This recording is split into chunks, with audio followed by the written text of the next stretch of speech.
যাদের হাদিস ভালো লাগে না তারা এই ভিডিওটা স্কিপ করুন, আর যাদের হাদিস ভালো লাগে তারা একটা হাদিস শুনে যান। রাসূল করিম সাল্লাল্লাহু আলাইহি ওয়াসাল্লাম বলেছেন, যে ব্যক্তি অন্যের গুনাহ নিয়ে খোঁটা দেয়, আল্লাহ পাক তাকে সেই গুনাহ না করানো পর্যন্ত মৃত্যু দেবে না। প্রিয় ভাই, এই ভিডিওটি শেয়ার করে দিন, হয়তো আপনার এই শেয়ারের কারণে হাজার হাজার লাখ। বিলম্বে ইফতার করবেন না কখনো। এক নাম্বার, দেরি করে ইফতার করা নিষিদ্ধ। ইহুদিরা দেরি করে ইফতার করে। লা ইয়াজালুন নাসু আলা খাইরিন মা আজ্জালুল ফিতরা। বিশ্বনবী বলেছেন, এই উম্মত যতদিন আগে আগে ইফতার করবে, এই উম্মতের কপাল থেকে কল্যাণ কেউ ছিনিয়ে নিতে পারবে না। চিল্লায় বলেন ঠিক কি না? আজানের জন্য বসে থাকবেন না, সময় দেখবেন। স্থানীয় সময় যখন সূর্যাস্ত হওয়া মাত্রই বিসমিল্লাহ, খেজুর খেয়ে ফেলবো।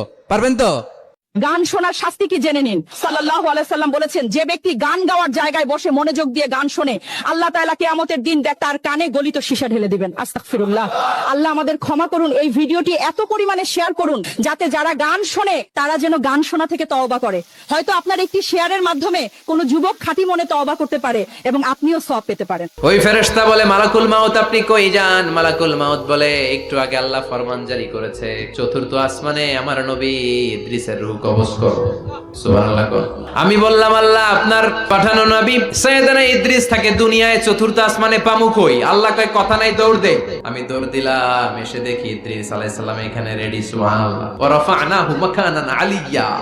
ইদ্রিস আলাইহিস সালামের রূহ কবজ দুনিয়ায় হয় নাই, চতুর্থ আকাশের মধ্যে হয়েছে। একটু চিৎকার করে পড়বেন সুবহানাল্লাহ। জাহান্নামের অতল গহ্বরে আগুনের ছোঁয়া লাগে এক ধরনের গাছ হয়, কাঁটাযুক্ত দুর্গন্ধযুক্ত একটা গাছ, এটার নাম জাক্কুম। জেনে রাখবেন। কি নাম? জাক্কুম। বিশ্বনবী বললেন তিরমিজির বর্ণনায়, জাক্কুমের একটা টুকরা যদি আল্লাহ দুনিয়াতে ফেলে, পুরো দুনিয়াটা দুর্গন্ধে সয়লাব হয়ে যাবে। পুরো দুনিয়ার মানুষগুলো জাক্কুমের গন্ধে ওই জায়গায় শেষ, পুরো দুনিয়াটা নষ্ট হয়ে যাবে। ওই কাঁটাযুক্ত জাক্কুম তাদেরকে দেয়া হবে, ক্ষুধার চোটে জাক্কুমই খাইতে শুরু করবে। আহা, খেতেও পারবে না, গিলতেও পারবে না। এবার কয় পানি দাও। জাহান্নামীদের জন্য 4 ধরনের ঝর্ণা আছে।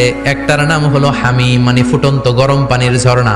2 নম্বরে হলো গসাক, মানে বমি। 3 নম্বরে হলো গিসলিন, দুর্গন্ধযুক্ত রক্ত আর পুজ। 4 নম্বরে হচ্ছে মোহল, পোড়া তেল। খা, দাউ দাউ করে এগুলো থেকে আগুন জ্বলবে। তৃষ্ণার চোটে এগুলোই খেতে চাইবে। এগুলোর পেয়ালা যখন মুখের সামনে আসবে, এগুলোর উত্তাপে গালের গোশত, চোখের গোশত, কপালের গোশত গুলো ঝলসে ঝলসে। জান্নাতীরা যখন জান্নাতে ঢুকবে, আল্লাহ তাআলা প্রশ্ন করবেন, ও জান্নাত